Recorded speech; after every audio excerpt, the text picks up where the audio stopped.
The Force Unleashed is already said to be the biggest Star Wars video game event ever. The game tells the story of Starkiller, the secret apprentice of Darth Vader. Taking place during the dark times between episodes 3 and 4, the game has one heck of a great storyline that helps give you an idea of what events took place to help lead into A New Hope.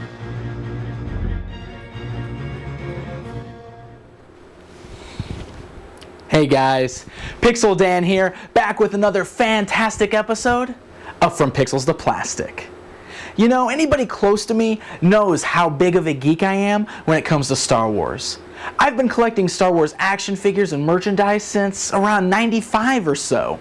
I have shelves and totes just chock full of those toys. And I still continue to buy more.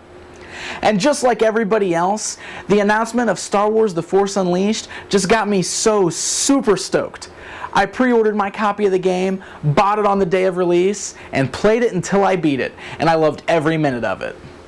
And one thing that's really cool is the fact that they actually released action figures based solely on the Force Unleashed video game. And that is what we're going to take a look at today. So let's start with the main character of the game, Starkiller. Now before I show you the figure, here's a little bit of a history lesson. The name Starkiller is actually taken from early concepts for the first Star Wars film, A New Hope. Originally, Starkiller was going to be the name of the main hero, who at the time was also being designed as a female. Ralph McQuarrie's famous conceptual artwork inspired an action figure of the Starkiller hero, who would eventually evolve into the heroic Jedi farm boy we all know and love, Luke Skywalker. So, you can see why a Star Wars nerd like me can really appreciate that name. So, here he is, Starkiller. The figure is based off his most common costume as seen in the artwork for the game. He includes his red lightsaber and also includes force lightning pieces that can be clipped onto his arms and his legs, which is a really nice touch. Starkiller has the basic posability you might expect from any Star Wars figure today, which is really pretty good. You can actually get him into some really great and dynamic poses. Now Starkiller was actually only made available in a 3-pack. The other 2 figures included were of Starkiller as based on 2 of his alternate costumes. Now, here's a little bit of a spoiler, so if you haven't finished the game yet, you might want to turn away now. One of the other figures included was based off his redeemed Jedi outfit, which is the costume you get for beating the game with the Jedi ending. The other figure is the Sith Stalker costume, which of course is based on beating the game as the Sith. Both figures are really great and perfectly capture the designs of both costumes. They were a really cool touch to add to the original Starkiller figure. Several more great figures were released under the Force Unleashed banner, so let's take a look at some of the others. Here we have Juno Eclipse, your pilot and love interest from the game. She really captures the look of the character quite well, even including a removable hat, which I thought was a really cool touch. Moving on to another female character, we have Shaak Ti's apprentice gone bad, Maris Brood. Brood comes with her really unique red lightsabers held in both hands, and is another great figure in this lineup. Then, of course, there's Rahm Kota, the Jedi who ends up becoming your mentor. He includes his lightsaber, of course, and once again perfectly captures the look of the character from the game.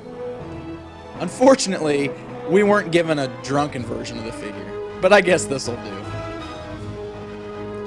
The Shadow Guard has got to be one of my favorites of the figures, even though they were a tad annoying in the game. He's just dang cool looking. He's got this really cool cloth robe and his force pike, which I really love. Then we've got Darth Vader. Now again, if you haven't beaten the game yet, this is a figure that is a huge spoiler. He includes chunks of removable armor to make him appear battle damaged, the way he looked after his battle with Starkiller. This is one amazing figure, and is probably my absolute favorite in this entire line.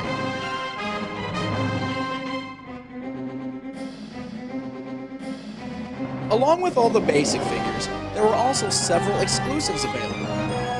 Walmart offered 2 great commemorative box sets, one with Darth Vader and 2 incinerator troops, and this one here that features the Emperor with 2 Shadow Stormtroopers.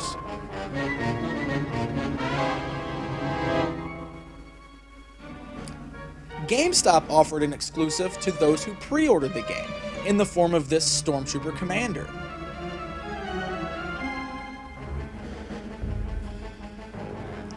And then there's my favorite of all of the exclusives, Target's Rancor. Straight from the Felucia level, the Rancor monster is just huge, and even includes an awesome Felucian rider. This is one great figure pack. As an added bonus, each Force Unleashed figure included one of 4 different secret codes that were used to unlock special items in the game, such as costumes. That's a cool little touch, even though you can just find those codes anywhere on the internet now.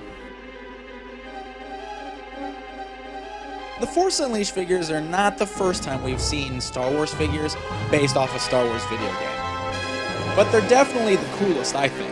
And it's the first time we've gotten this wide of an array of characters in plastic form, all strictly based on a video game.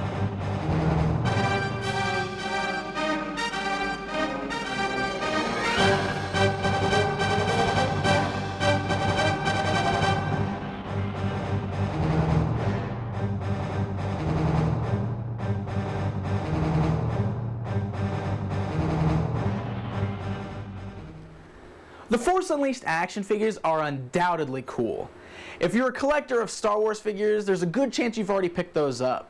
But if you played Star Wars The Force Unleashed and you don't normally buy Star Wars stuff, this might be something you'd want to look into. I mean, those are some really cool toys. Well, I hope you enjoyed my episode.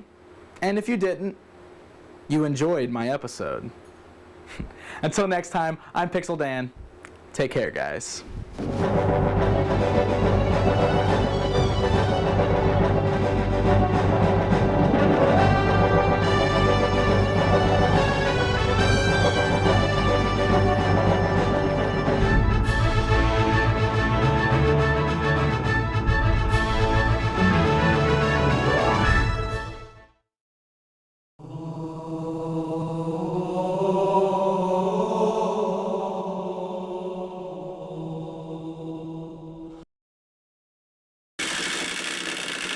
Do it, Doc!